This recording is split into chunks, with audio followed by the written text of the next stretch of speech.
Hey fellow photographer, did you ever shoot product photos of jewelry? Well, even if you didn't, sooner or later you will have to shoot some, and be it just the obligatory photo of the wedding bands on a wedding that you shoot, or be it just a necklace, a new necklace of your client or a loved one, whatever it is, I want you to come back with really good results, and that is why I would like to share a super easy way to achieve posh lighting on any kind of jewelry. I also want to share some tips just for you getting the best results out of your shoot. So let's start. The absolute key when doing product shoots of jewelry is, of course, the lighting. As a specialty is that we are dealing with reflective surfaces like metal surfaces, and these reflective surfaces, well, they must reflect light in order to appear reflective. Makes some sense.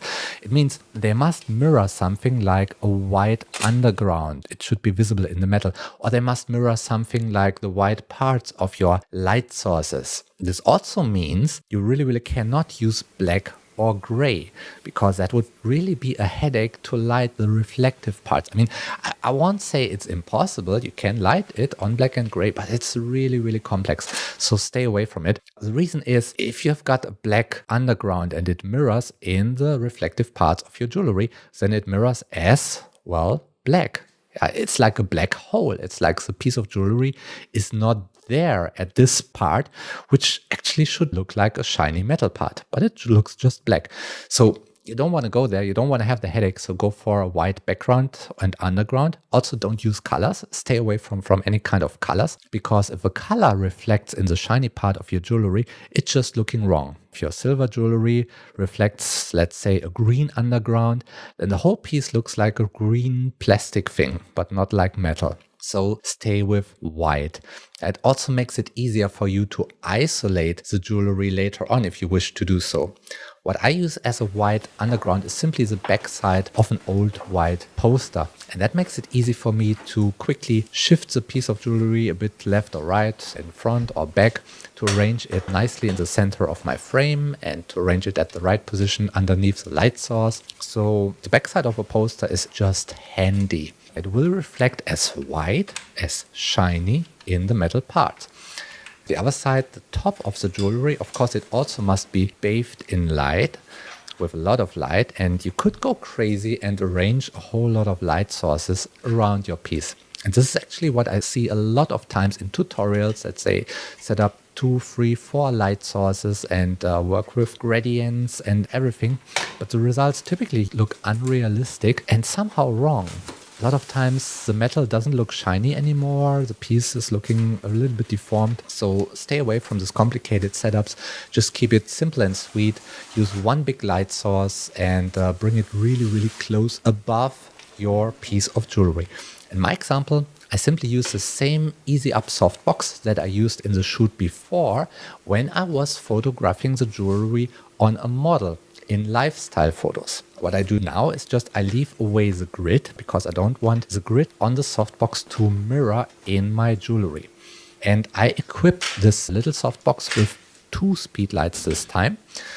And it's still on a multi-boom, because the multi-boom allows me to angle down the softbox, to turn it into a horizontal position really easily. And this is exactly what I need. I need it in a horizontal position right above the jewelry. And for that, the multi-boom is just great. Right, the 2 speed lights inside the softbox, they're both on 1/2 of their power.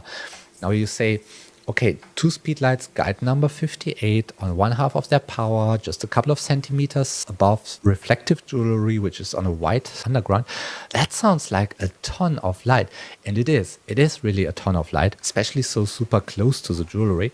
But I need it because I want to stop down as much as possible. I stop down to an aperture of f/22 in this example shoot. And the reason for that is I want to have depth of field, and I want to have a lot of it. I go really close to the jewelry, and the jewelry should be sharp from the front to the back, let's say. And you could achieve that with a tilt and shift lens. I mean, that would be optimal, because then you can tilt the focal plane parallel to the paper. but I don't have a tilt and shift lens to my disposal, and chances are you don't have either. So the workaround that we can do is we can stop down. In my case, I went to f22, which did just fine. And what I wouldn't do is trying to do depth of field stacking. Yeah, you know this technique, shooting multiple photos with various focal points and then combining them in Photoshop later on. That's much too much work, and it's never really perfect. So just stop down to f22.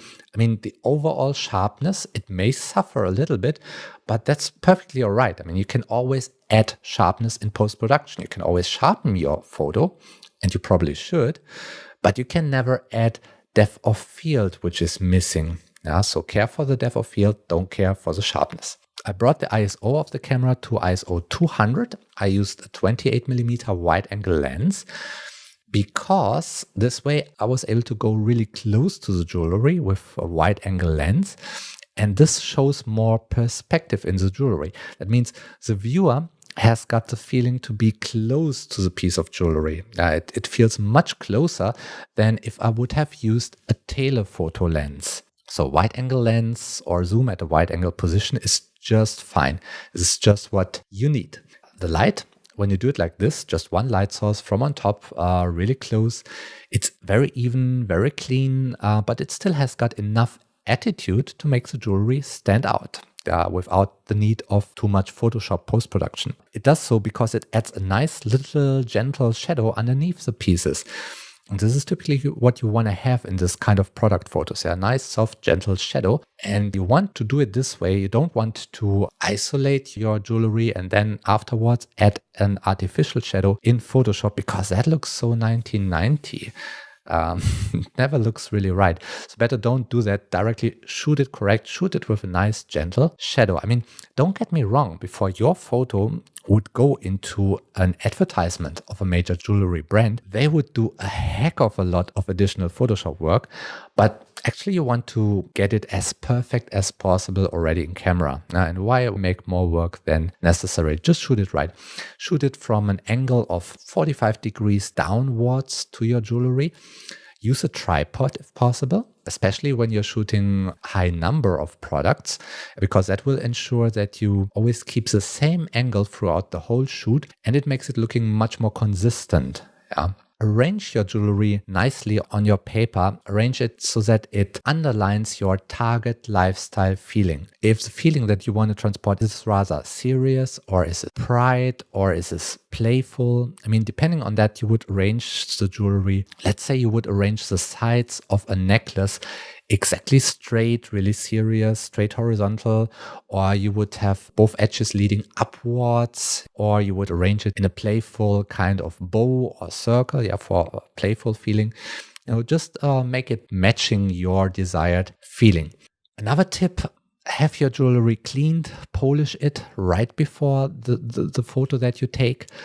Polish it just with a cloth that you've got handy. It is so much easier to quickly brush with a cloth over your jewelry than later on, remove fingerprints or something from this shiny part of your jewelry in Photoshop. Yeah, you really don't want to do that. So quickly brush it. Try out this technique with whatever jewelry you got to your disposal. I mean, in our example, we try everything. Metal jewelry, plastic, glass jewelry, very modern and also very traditional shapes, big, small, simple pieces, complicated pieces. And it all worked fine with one and the same technique. I mean, try it out. And for that, I wish you good light.